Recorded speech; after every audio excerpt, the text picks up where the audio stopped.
Welcome பண்றோம். And everyone's most loved music director Adhira Sean Roldan அவர்களையும் அன்புடன் மேடைக்கு அழைக்கிறோம்.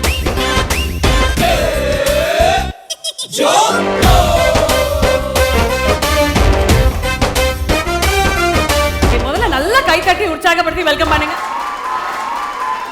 நிறைய அற்புதமான சீரீஸ் எழுதிங்க சார். ஃபர்ஸி மாதிரி ஒரு சீரீஸ் எழுதிங்க. Then you wrote family man 1 and 2 and family man 3 நீங்க தான் இயக்கவும் போறீங்க. ஃபர்ஸ்ட் அதுக்கே ஒரு பெரிய கைத்தட்டல் சார். யூஷுவலா ஒரு உமன் சென்ட்ரிக் திரைப்படம் அப்படின்னு சொன்ன உடனே ரொம்ப சீரியஸா இருக்கும், நிறைய அழுகாட்சி இருக்கும், நிறைய புரட்சி இருக்கும், நிறைய அடிதடி இருக்கும் அப்படின்னு. ஆனா ட்ரெய்லர்ல அந்த மாதிரி எதுவுமே இல்லை சார். ஃபுல்லா ஒரு ஃபன் திரைப்படம் தான் இருக்கு. ஆனா அதுல கருத்து ரொம்ப ஸ்ட்ராங்கா இருக்குன்னு தெரியுது. What was the idea behind Kayal and making Raghutaatha? First of all, I don't want to label anything as women centric or men centric. Nobody will go and ask Tarantino, நீங்க Kill Bill மாதிரி ஒரு women centric படம் ஏன் பண்ணேன்னு கேட்க மாட்டாங்க. இது ஒரு கதை. It's a fun ride. It's a comedy. There is no preaching or messaging in it. Just a fun ride. You always start with the male protagonist because there is a little bit of sexism. என்னதான் ஒவ்வொருனாலும் கொஞ்சம் இருக்கும் அது. So you always start the story with a male protagonist, hero. Then it suddenly became something completely different. அது I don't want to give out spoilers, but then basically Kayal is this very she's a rebellious young woman. How she is forced to choose between principle and patriarchy. Super sir. Sir இப்போ இந்த திரைப்படத்தை பத்தி யோசிக்கும் போது நிறைய பேர் யோசிச்சிருப்பீங்க இந்த cost and க்ரூல. காஸ்டுக்கு வரதுக்கு முன்னாடி ஷான் ரோல்டன் தான் இதுக்கு இசையமைப்பாளராக இருக்கணும் அப்படின்னு ஒரு thought வந்திருக்கும்ல. More than his our song as a songwriter சொல்ல வேண்டியதில்லை. Sean Roldan is obviously a brilliant genius songwriter, but எனக்கு அவர்கிட்ட ரொம்ப what I was hoping for was the magic with the background score because I know what he can do. I think we did it in Raghutaatha. So and ரெண்டு பேருமே like I said we don't take ourselves too seriously. I mean when I say loose na in a good way. இல்ல அதுக்காக நீங்க சும்மா அதெல்லாம் சொல்ல வேணாம். என்ன படுதோ சொல்லலாம் மனசுல என்ன பட்டா. இல்ல but Sean is like the eagle, like he flies high. There's no space. இதுதான் என் இடம் அப்படின்னு கிடையாது. அவருக்கு எங்க பறக்கணும்னு ஒரு ஆசை இருக்கும். இசையில அப்படி பறந்துகிட்டே இருப்பீங்க. you know for Kayal Raghutaatha அப்படின்ற திரைப்படத்துக்கு நீங்க இசையமைக்கணும் போது இயக்குனர் என்ன சொன்னாரு சார்? இந்த படம் இப்படி சார், இதெல்லாம் இப்படி பண்ணணும் அப்படின்னு சொன்னாரா? இல்ல ஷான் என்ன வேணா பண்ணுங்க அப்படின்னு சொன்னாரா? உண்மையை சொல்லணும்னா இந்த படத்துல முதல்ல நான் அவர்கிட்ட பேசும்போது இவர் அந்த கதையை எழுதிட்டு இருந்தார் ஆக்சுவலா. அப்போ சும்மா இந்த பவுன்சிங் போர்டு மாதிரி நான் நிறைய வாட்டி சும்மா பேசுவேன். அவர் சொல்லும் போது இந்த மாதிரி ஒரு கதை பண்ணிருக்கேன், இன்னும் 2 கதைலாம் சொன்னார், பயங்கரமா இருந்தது. இந்த படத்தை அவர் பண்றேன்னு எனக்கு மச் லேட்டர் தான் ரிவீல் பண்ணாரு. அப்ப கூட ஆக்சுவலா Keerthy was not even part of the film. அப்பவே எனக்கு இந்த கதை மேல ஒரு பயங்கர ஒரு ஈர்ப்பு இருந்தது பேசிக்காவே. ஆனா என்னன்னா பொதுவா இந்த மாதிரி கருத்து சொல்றது அப்படின்னாலே நம்ம ரொம்ப டிராமாட்டிக்கா யோசிக்கிறோம் கருத்தை பத்தி. நிறைய பேர் நான் ரொம்ப சீரியஸ் நினைச்சிட்டு இருக்காங்க because of the stuff we talk about. அவர் சீரியஸான ஆள் பையனா இப்ப நல்ல சொல்றவனே என்னமோ சீரியஸ் மாதிரி. சோ ஒரு அரசியல் கருத்தை நையாண்டி பண்ணி முன்னாடி எல்லாம் இந்த கூத்தெல்லாம் பார்த்திருப்பீங்க. ஒரு ஆழமான அழுத்தமான கருத்தை கூட அப்படியே ஜாலியா எல்லாரும் ரசிக்கிற மாதிரி சொல்லுவாங்க. ரொம்ப நாளா அந்த இது இல்ல. இப்போ நம்ம தமிழ் படங்கள்லயே பொதுவா அரசியல் படம்னாலே கொஞ்சம் இந்த விரக்தி மோடோ ஒரு மாதிரி ஒரு டீப்பரான அதெல்லாம் தவறு கிடையாது. பட் இவருடைய ஒரு இந்த காமெடி ரொம்ப ஒரு ரிலீஃபா அட்வான்ஸ்டா இருந்தது படத்துல. ரொம்ப எனக்கு ரொம்ப பிடிச்சது அது. ஸோ அதனால ஆப்வியஸ்லி ரொம்ப சேலஞ்சிங்கா இருந்தது இவரோட ஒர்க் பண்ணது. ஏன்னா இவருக்கு இவரை நான் ஏமாற்ற முடியாது. இவர் மியூசிக் நல்லா தெரியும். ஸோ அதனால இது நல்லா இருக்கு எனக்கு பிடிச்சிருக்குன்னு இவர்கிட்ட சொல்ல முடியாது. ஸோ அதனால மியூசிக் மேக்கிங் ப்ராசஸ் ரொம்ப சேலஞ்சிங்கா இருந்தது இன் ஒன் வே. இப்போ ஃபார் எக்ஸாம்பிள் சம்டைம்ஸ் நானே ஏதாவது ஒரு பாட்டு ஐடியா வச்சிருந்தேன்னா டெவலப் பண்ணலாம்னு சொல்லுவாரு ஐடியாவா. ஸோ ஏன்னா நம்ம தனியாக பண்ணால் நமக்கு பிடிச்சது என்ன பண்ணுவோம். ஸோ அதனால he was very particular that நம்மளுக்கு பிடிச்சது தான் பண்ணணும் அண்ட் ரொம்ப டிஃப்ரெண்ட்டாக இருக்கணும். இது ஸ்லைட்லி செட் இந்த பீரியட், எந்த பீரியட் சொல்லலை. பட் ஆனால் ஏதோ ஒரு பீரியட் அப்படின்னா நம்ம ரொம்ப ஜானர் லிமிடேஷன்ஸ் வேணாம். இப்போ அந்த காலத்து பீரியட்ல வந்த மாதிரி இருக்க தேவையில்லை மியூசிக். ஸோ அதனால நிறைய ஜானர் எக்ஸ்பெரிமெண்ட் பண்ண முடியுது. எஸ்பெஷலி அருகேவா கண்மணியை ரிலீஸ் ஆனது ரொம்ப சந்தோஷம் ஒரு பீரியட் படத்தில். அதே மாதிரி ஒரு பீரியட் ஸ்கேப்ல இருக்கிற படத்தில் கானா பாட்டு போடுறது. ஸோ அந்த மாதிரி விஷயம்லாம் ரொம்ப ரொம்ப இன்ட்ரெஸ்டிங்காக இருந்தது. அவர் கொடுத்த லெவரேஜ் தான் அந்த ஃப்ரீடம்லாம். And scoring was the more difficult part for me in this film. அவர் சொன்ன மாதிரி இந்த படத்துக்கு யாராவது அழுதாங்கன்னா அதில் திடீர்னு உடனே ஒரு ரிலீஃப் வரும். ஒரு சிக்கலான இடத்துல திடீர்னு அன்எக்ஸ்பெக்டடாக காமெடி வரும். இதுக்கெல்லாம் எப்படி ஸ்கோர் பண்ணுறதுன்னு ஆக்சுவலாக கண்டுபிடிக்க வேண்டியதாக இருக்கும். ஏன்னா அதுக்கு முன்னாடி அப்படி எதுவும் பண்ணதில்லை. நீங்கள் பார்ப்பீங்க ரொம்ப வேக்கியாகவே இருக்கும் படத்தோட மியூசிக். ஸோ அதுக்கு அவரே நிறைய ஹெல்ப் பண்ணாரு. whenever I was having problems அவர் சொல்லுவார் இந்த மாதிரி இதை சீரியஸாக நம்ம ட்ரீட் பண்ணனா இதை திரும்ப கிண்டல் பண்ணுற மாதிரி கலாய்ச்சிடலாம் நம்மளே அப்படின்னு சொல்கிற மாதிரி இன்சைட்ஸ்லாம் மியூசிக்கும் தெரிஞ்சு ரைட்டிங்கும் தெரிஞ்சாதான் அந்த இன்சைட்ஸ் கிடைக்கும். லக்கிலே அவர் ஒரு லூஸாக இருக்கிறதுனால சக லூஸா இருக்கிறதுனால ரொம்ப இல்லை எனக்கு ரொம்ப நிறைய விஷயம் நான் கற்றுக்கிட்டேன் அவர்கிட்ட. லாட் ஆஃப் நான் பொதுவாக ஆர்ட்டை வெறும் மியூசிக் அப்படிலாம் பார்க்கறது இல்லை. அவர் ரைட்டிங்கில் பண்ணுற சில ட்ரிக்ஸு, அவர் எப்படி ஒரு விஷயத்தை எப்படி ஹுக்டாக வைக்கிறாரு, அது மாதிரி ஒரு ஹுக்கை கிரியேட் பண்ணி ரொம்ப நேரம் he will make you wait for the comedy and the comedy will land when you least expect it. இந்த மாதிரி நிறைய விஷயங்கள் நான் கத்துக்கிட்டேன் ஆக்சுவலா.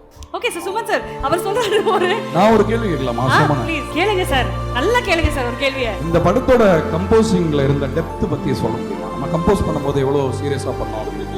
யூஸ்வலி வந்து கம்போசிங்னா வந்து ரூம் போட்டு பயங்கர சீரியஸாக யோசிச்சு அதெல்லாம் கிடையாது. ஷான் வந்து கிட்டாரை தூக்கி ஏதோ வாசிப்பாரு. இது எப்படி இதுதான் அந்த சுச்சுவேஷனோட பாட்டு.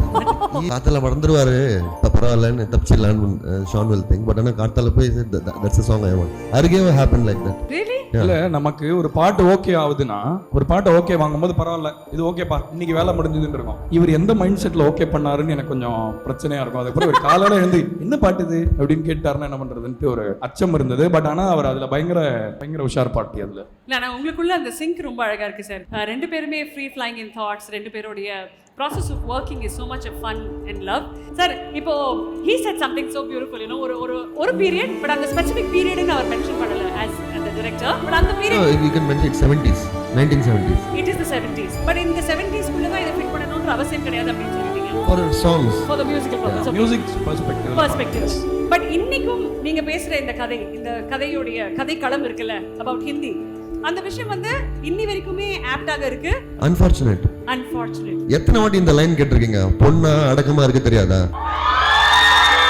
Ouch. That's your answer. So it's unfortunate that it's still relevant. இன்னும் வந்து பொண்ணு அடக்கமான பொண்ணுனா வந்து குனிஞ்சு தலை நிமிராம அது இன்னும் பேசிட்டு இருக்கோம் நம்ம. So எனக்கு வந்து சந்தோஷமா இருக்கு that என் கதை இன்னும் ரெலவெண்டா இருக்குன்னு. As a father of a daughter, I have that it's still relevant these days. அதுக்கு பதிலா சார் இந்த படம் பதிலா இல்ல. எனக்கு வந்து I don't want to change the world. அந்த ஆம்பிஷன்லாம் கிடையாது எனக்கு. I just want to mess with கலாய்ச்சிட்டு போயிடணும் அவ்வளவுதான். That's all. Yeah. So அந்த கலாய்க்கிற வைப்ல தான் நீங்களும் இருக்கீங்களா ஷான்? இல்ல நான்லாம் ஒரு ஆம்பிஷனே இல்லாத ஒரு ஆளு.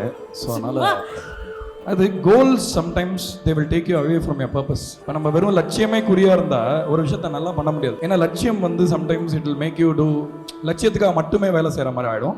என்னோட ஆசை என்னன்னா இந்த படமோ எந்த படமா இருந்தாலும் நம்ம ஒர்க் மூலமா எல்லாருக்கும் சந்தோஷம் கிடைக்கணும். ஏன்னா இன்னைக்கு லைஃப் ஆல்ரெடி சேலஞ்சிங் தான். இப்போ இங்க படிக்கிற எல்லாருமே கண்டிப்பா இன்னொரு 5 வருஷத்துல இப்போ நான் என்னோட சின்ன வயசுல இருந்ததை விட உங்க 10 மடங்கு நிறைய விஷயங்கள் பண்ண வேண்டியதா இருக்கும். வாழ்க்கை ரொம்ப பிஸியா இருக்கும், நிறைய சேலஞ்சஸ் இருக்கு. ஸோ அந்த நேரத்துல நம்ம ஆர்ட் வந்து ஒண்ணு அவங்கள ஒரு மாதிரி கம்ஃபர்ட் பண்றதுக்கு யூஸ் ஆகணும். அப்படி இல்லைன்னா they should have a good time with what we do. அவ்வளவுதான். லட்சியம்லாம் அது மாதிரி கிடையாது. இந்த படத்துல எனக்கு ரொம்ப இம்பார்ட்டண்டா எனக்கு நான் நினைச்சது என்னன்னா என்னோட வாழ்க்கையில வந்து என்ன ஆக்சுவலா இடைஞ்சல் பண்ண எல்லாருமே ஆம்பளைங்க தான். குடும்பத்துல இருந்து ஆரம்பிச்சு நான் வந்து இதுவா ஒரு பாலிசியா சொல்றேன். அது ஏன்னா பொதுவா அது இடைஞ்சல்னா நம்ம ரொம்ப எதிரிகள் மாதிரி இருந்தாங்கன்னு சொல்லல. ஆனா ஹெல்ப் பண்ண எல்லாருமே இன்க்ளூடிங் மை வைஃப், எங்க அம்மால இருந்து என் பாட்டில இருந்து எல்லாருமே எனக்கு கிரேட்டஸ்ட் ஹெல்பர்ஸ் வர் விமன். என் பொண்ணு வரைக்கும். ஸோ அதனால அவர் உமன் சென்ட்ரிக் சொல்லக்கூடாதுன்னு சொல்லுவாரு. ஆனா இந்த படத்தை பொறுத்த வரைக்கும் ஒரு உமனாவும் இருந்து போராளியாவும் இருக்கிறதோட பிரச்சனை இந்த படம் பேசுற விஷயம். ஸோ பெண்களுடைய பெருமைக்குரிய பாடல்களா இது இருக்கும் இந்த படத்துல இருக்கிற சில பாடல்கள். Okay, we look forward to that as well. நீங்க சொன்ன மாதிரி ஒரு பெண்கள் தன்னை செலிப்ரேட் பண்ணக்கூடிய ஒரு பாடலாக அமைந்ததாலே அது I think will be beautiful. முடிஞ்சதுக்கு பிறகு கம்ப்ளீட்டா படத்தை இப்ப பார்த்துட்டீங்க. பார்த்த உடனே ஒரு நிறைவு இருந்திருக்கும்ல. How did you feel when you watched? எனக்கு வந்து ரொம்ப நாள் கழிச்சு பர்சனலா மியூசிக் கம்போசரா இல்லாம ஒரு ஆடியன்ஸா இந்த படத்தை நான் ரொம்ப என்ஜாய் பண்ணேன். இப்போ எனக்கு ஒரு வீக்கெண்ட் என் ஃபேமிலியோட போய் நான் ஏதாவது ஒரு படம் பார்க்கணும்னா இந்த படம் கண்டிப்பா பார்ப்பேன். நீங்க சொல்லுங்க sir, how complete did you feel? Because you said உங்களுடைய முதல் இயக்கம் அப்படின்றது தமிழ் சினிமாவாக இருக்கணும்னு. When you completed it, how good did that feel? When you watched what you made? I'm satisfied. பரவாயில்லையே படம் பண்ணிட்டோமே. Now tell us, what was the reason to choose Keerthi for Khayan? The credit goes to the producer, Vijay Subramaniam and Vijay Krigandu. ரொம்ப நல்லா வந்திருக்காத. So we need a star so that நம்ம தியேட்டர்ல release பண்ணலாம். Then they suggested Keerthi.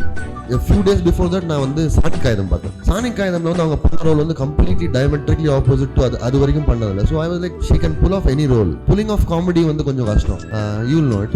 So we narrated the story and that's it. And we just schedule progressed, we became friends and ஒருத்தர் கலாய்க்கிறது rib பண்றது. So it was fun.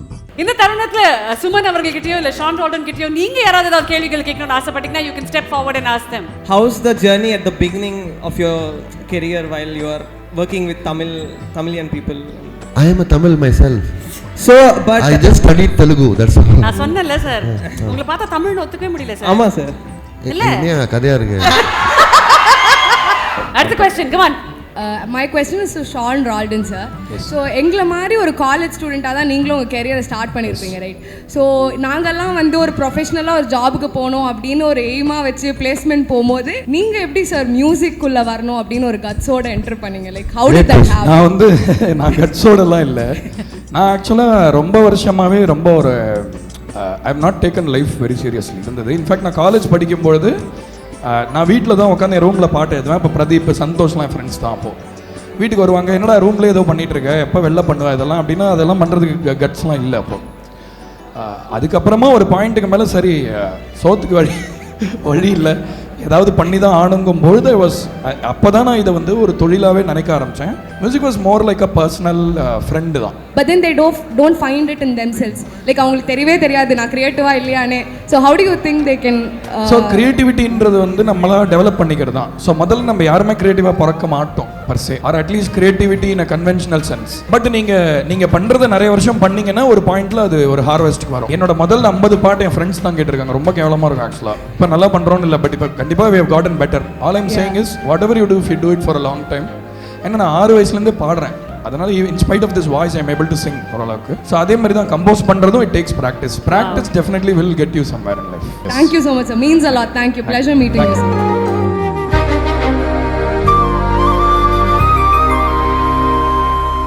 தேடிய தருணங்கள் தேகத்தின் சுருக்கங்கள் எல்லாம் சிரிக்கின்றது. வந்ததும் வாழ்ந்ததும் கண் முன்னே தெரிகிறது. அந்த நாள் ஞாபகம் நெஞ்சிலே பூக்கிறது. மாறம் பாய்ந்த நெஞ்சுக்குள்ளே ஈரம் பாயுதே. நரைகளும் அருகிடவே வெண்பனி மலரே, உன் வாசம் உயிரில் புது சுவாசம் தருவே. உன்னிருவிழியால் என்னால் இன்றைய புது வாழ்வு பெறுதே. காலங்கள் ஓய்ந்த பின்னும் வாலிபம் தேய்ந்த பின்னும் காற்றில் பறக்கும் காத்தாடினான். 8 வயதாய் கூத்தாடினேனே. காய்ந்த இலை நான் பச்சையானேன். பாலைவனம் நான் நீர்வீழ்ச்சியானேன். காற்றில் பறக்கும் காத்தாடினான். 8 வயதாய் கூத்தாடினேனே. காய்ந்த இலை நான் பச்சையானேன். பாலைவனம் நான் நீர்வீழ்ச்சியானே. வெண்பனி மலரே